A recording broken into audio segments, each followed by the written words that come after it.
Warning. The program you're about to watch contains explicit language and descriptions of adult themes and graphic violence that people may find disturbing. Viewer discretion is advised.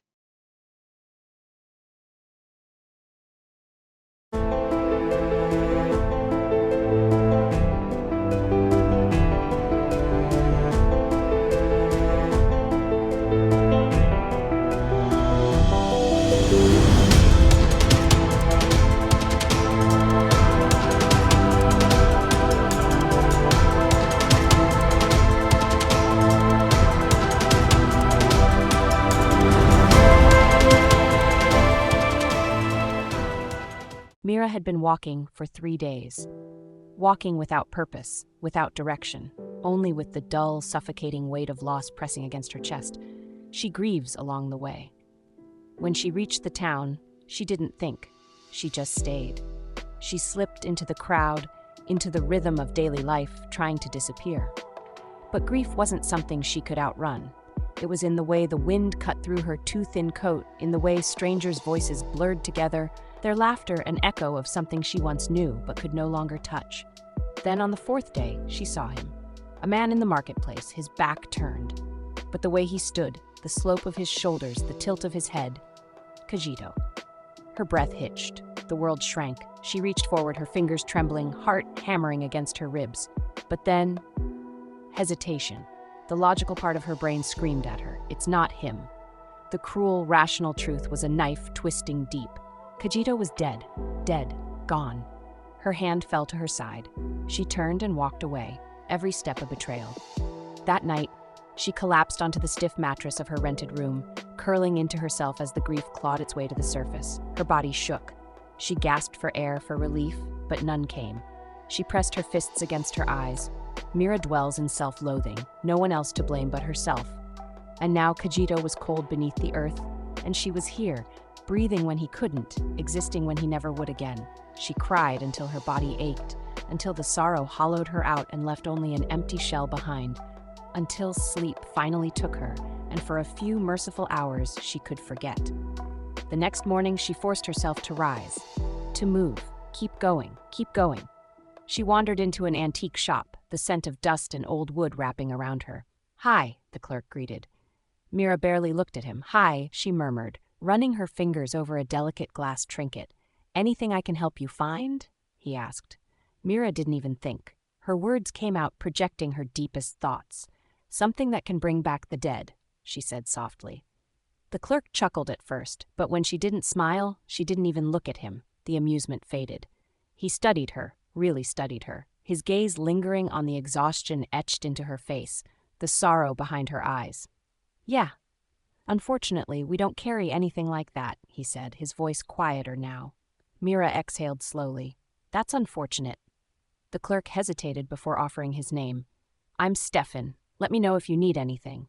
She hesitated, then surprised herself by answering, "I need a job." A job might just be a distraction even for a little bit. His eyebrows lifted slightly. "A job?" He glanced around, considering. "Well, I could use some help. Gives me time to handle other things." Mira nodded. "I can start tomorrow." "Great. How about 10? That works." "Oh, I never caught your name," Stefan said. "Mirakol," she pauses. "Kayayoza," she answered. "Mira for short." "Mirakol, huh?" He smiled. "That's a pretty name." She gave him a small nod, but her mind was elsewhere. It was easier this way, one foot in front of the other. Keep moving, keep pretending, because if she ever stopped, if she let the grief take hold again, she might never be able to crawl back out. The next morning, Mira arrived at the store at 9:50 a.m. Stefan greeted her with a warm smile. "Morning. Let me show you around," he said, gesturing for her to follow. As they walked through the store, Stefan explained its layout and history. He stopped by a glass display case and carefully pulled out an old watch, placing it in her hand. "This used to be my grandpa's," he said, his gaze lingering on her green eyes. Mira hesitated before looking down, suddenly shy under his stare. Realizing he had been caught, Stefan cleared his throat and shifted his stance. "Well, he's no longer around, so I thought I'd sell it," he added. Mira ran her fingers over the watch's surface before handing it back. "It's very unique," she said softly. Stefan returned the watch to its case and straightened. "All right, let's go over your job," he said. You'll be the cashier, and I'll handle stocking. If customers come in, I'll assist when I'm available. Pretty simple. Sometimes I have to step out for business runs, but otherwise, feel free to look around. Before Mira could respond, the bell above the door chimed. Welcome. Mira greeted automatically. A man stepped inside, scanning the store. Hi there, can we help you find anything? Stefan asked. Yeah, I'm looking for a clock, the customer replied. We've got plenty of options. This way. Stefan led him to the display. From behind the counter, Mira watched as Stefan assisted the customer. Every now and then he glanced her way, though she pretended not to notice, absently fidgeting with a pen. A few minutes later, the customer returned with a clock in hand, placing it on the counter. As Mira rang it up, the man gave her a once-over. I don't think I've seen you before, he said, intrigued. Before Mira could respond, Stefan cut in smoothly. It's her first day, he said. Good pick, the customer remarked with a grin. Stefan chuckled as Mira handed over the total. That'll be $40.39, she said. The man paid, offering her a lingering smile. My pleasure, he said before taking his clock and heading out. As the door closed, Stefan turned to Mira with an approving nod. First customer, he said. Mira smiled back.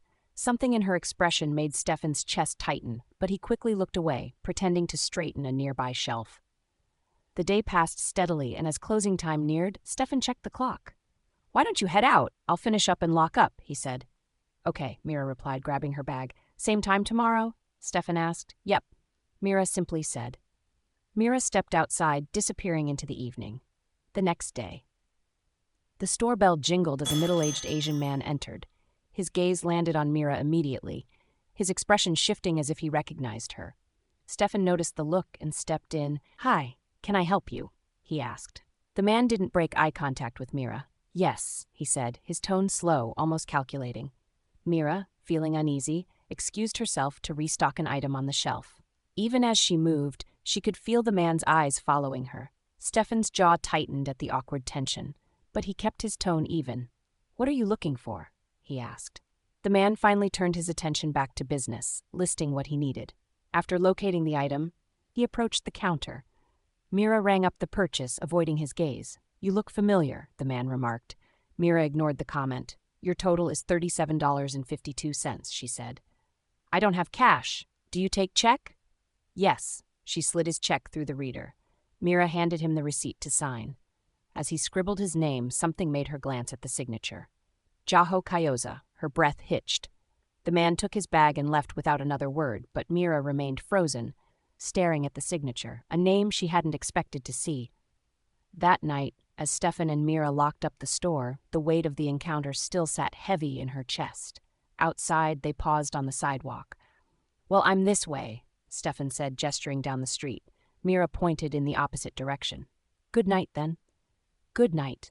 They parted ways. A block away, Mira slowed her steps. Jaho was waiting for her. Her heart pounded as she approached cautiously. You look a lot like someone I knew, Jaho said. Mira steadied her voice. What do you want? Jaho tilted his head slightly. Does the name Colmira Alexandria sound familiar? Mira kept her face unreadable.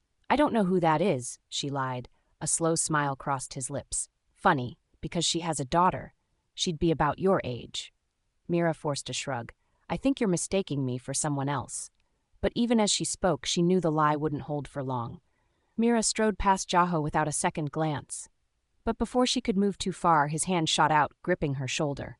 She reacted instantly, shoving his arm away as their eyes locked. Tension crackled in the air between them. Jaho lunged, and Mira met him head-on.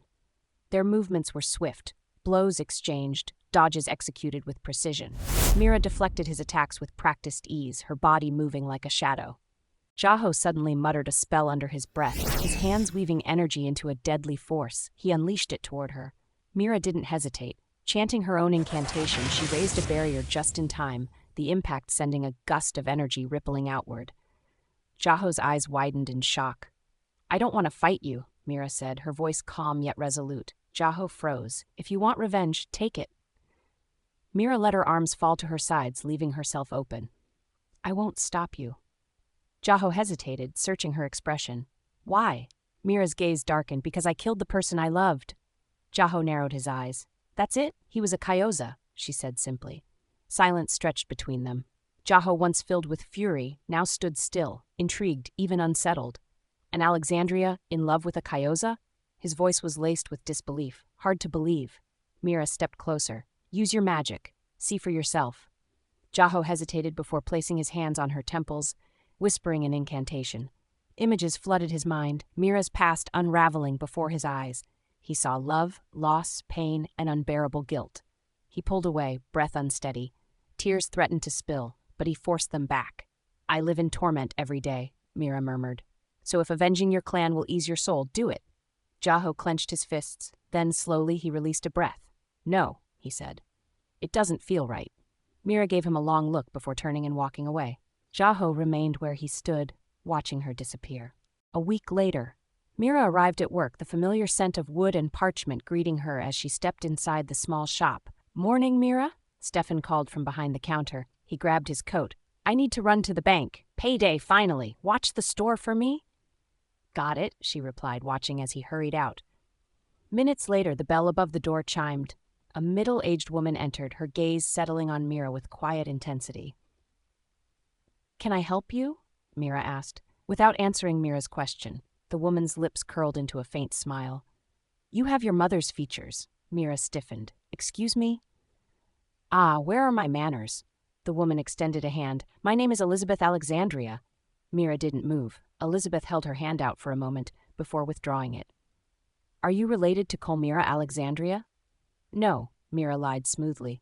Elizabeth studied her carefully. If you're not here to buy something, you need to leave. Mira said in a firm tone.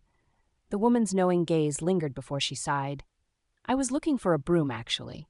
Mira gestured toward a corner of the shop. Over there. Elizabeth walked over, selecting a broom with deliberate slowness.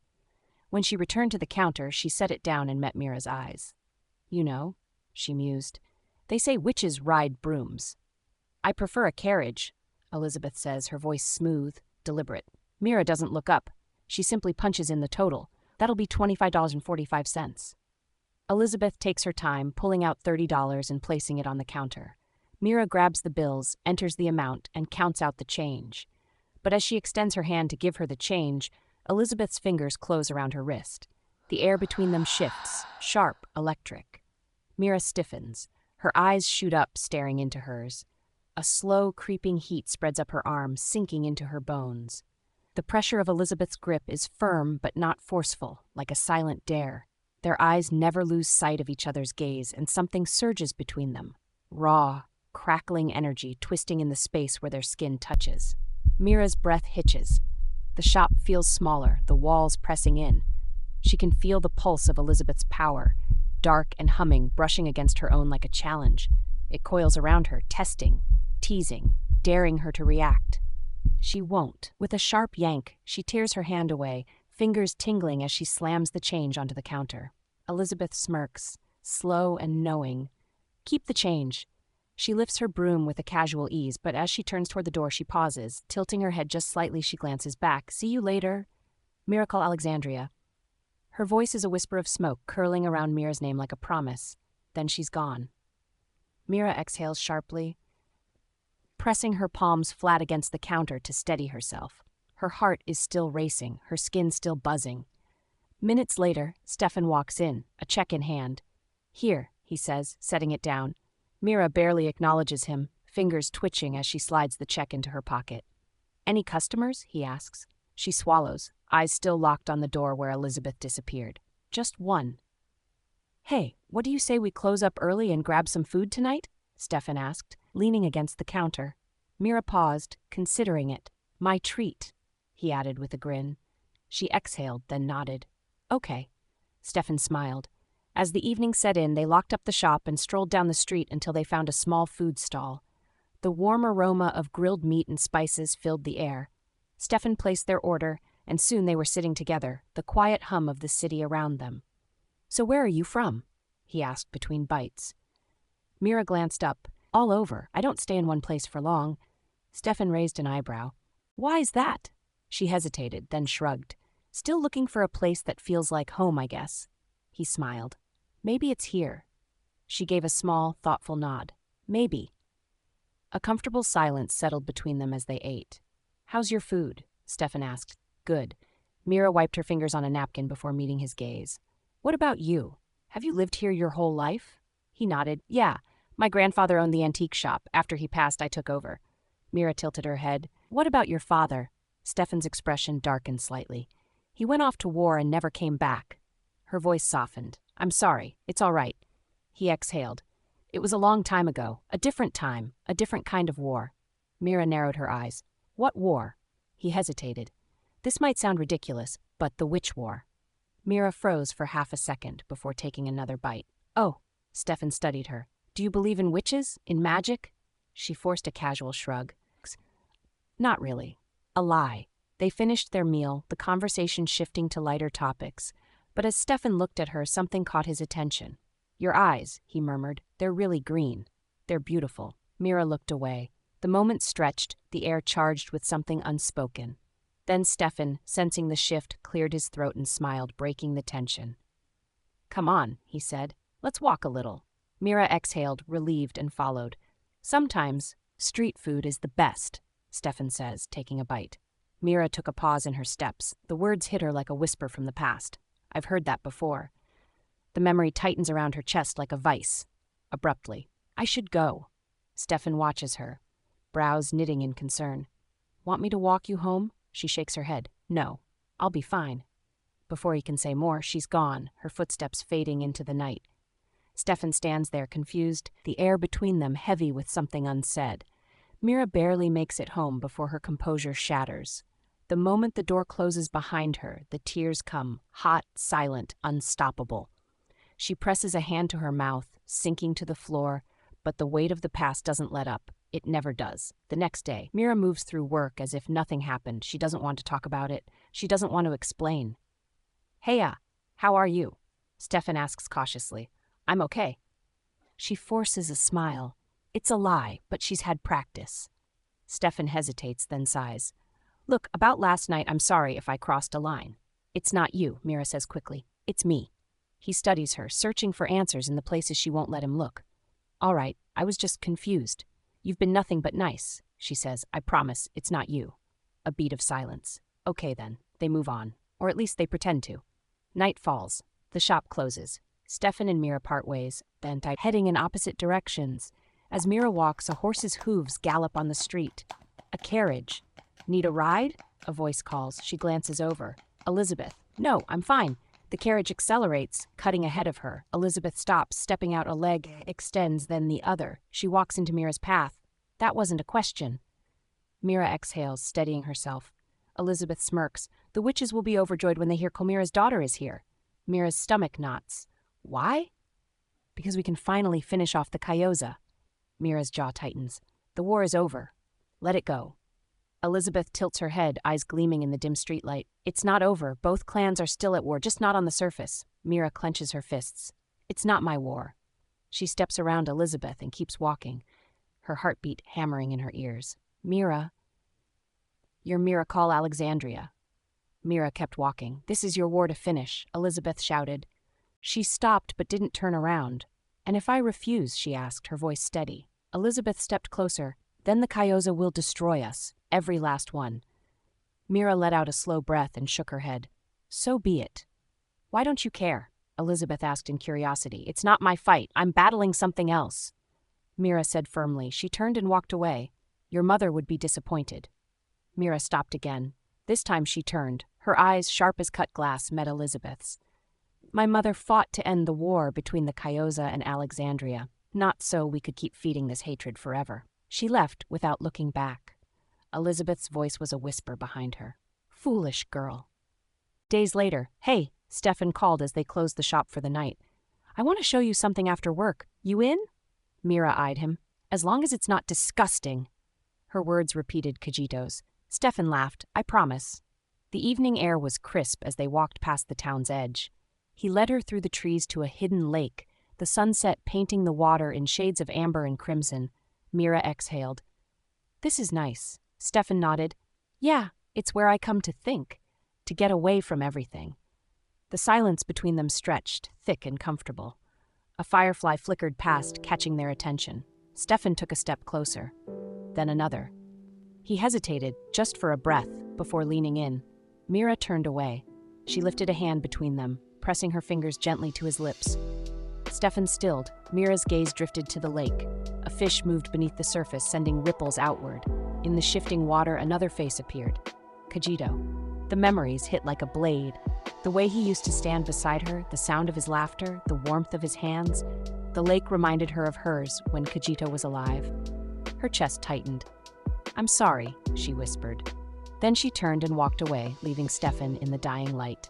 On her way back, the scent of smoke came first, then the screams. Mira ran to see the cause. The town was chaos, rooftops engulfed in flames, people shouting, fleeing, falling. The acrid bite of burning wood stung her nose as she weaved through the streets. Then she saw it. Carved into the fire itself, the words seared against the ground, "All witches will die." A chill wrapped around her, even as the heat licked at her skin. Footsteps approached from behind. "Do you see now?" Elizabeth's voice was calm, but there was steel beneath it. "The Kayosa haven't stopped hunting us. They never will." Mira's hands curled into fists. The fire burned in her reflection. "What's it going to be?" Elizabeth asked. Mira's jaw clenched, her eyes narrowed. This war wasn't over. Not yet. End of part 3. To be continued.